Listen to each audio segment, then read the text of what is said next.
नमस्कार, तुमचं नाव सांगा. नमस्कार, माझं नाव विद्याताई गडा. मी समाजसेविका आहे आणि बऱ्याच वर्षापासून म्हटलं तरी पण काही हरकत नाही आहे. मला म्हणजे हेमोग्लोबिनचा प्रॉब्लेम होता. त्यानंतर मला ॲसिडिटीचा भरपूर काही प्रॉब्लेम होता आणि ज्यावेळेस जेवण करायचे त्यावेळेस मला पाणी पिल्याशिवाय घास पण गळत नव्हता आणि छातीमध्ये धक्का बसायचा. डोळ्यातनं पाणी यायचं जबरदस्ती जेवायला लागल्याच्या नंतर. खूप सारा त्रास होता, पचनक्रियाचा त्रास होता. तर पोट माझं सुटलेलं होतं भरपूर. कारण पचनक्रिया बरोबर नसल्यामुळे मला ह्या प्रकारचे अनेक त्रास होत होते. यासाठी तुम्ही किती दिवस इथे थेरपी घेतली? मी असं मधून एकदा दोनदा घेते.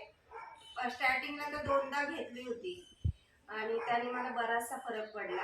आणि त्यानंतर माझा हा गुडघा आहे ना, मी जर चालायला लागले ना तर मला एकच ठिकाणी उभं राहायला लागलं. योगा वगैरे करता का तुम्ही? मी काहीच करत नाहीये आता सध्या करायचं सुरू केल्यापासून भरपूर काही शरीर असं फिट वाटायला लागलं.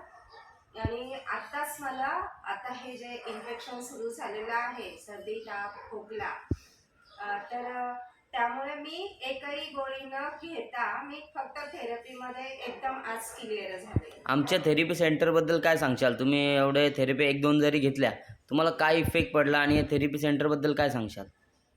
हे जे थेरपी सेंटर आहे हे म्हणजे पुराण्या युगामधलं आहे आणि ते इथे परंपरा ती चालत होती. पण आपल्या महाराष्ट्रामध्ये एकमेव हे थेरपी सेंटर आहे. कारण इथे तात्काळी रिझल्ट मिळतो आणि जर जुनं दुखणं असलं तर थोडा वेळ लागतो, पण नक्कीच क्लिअर होतं. ठीक, धन्यवाद.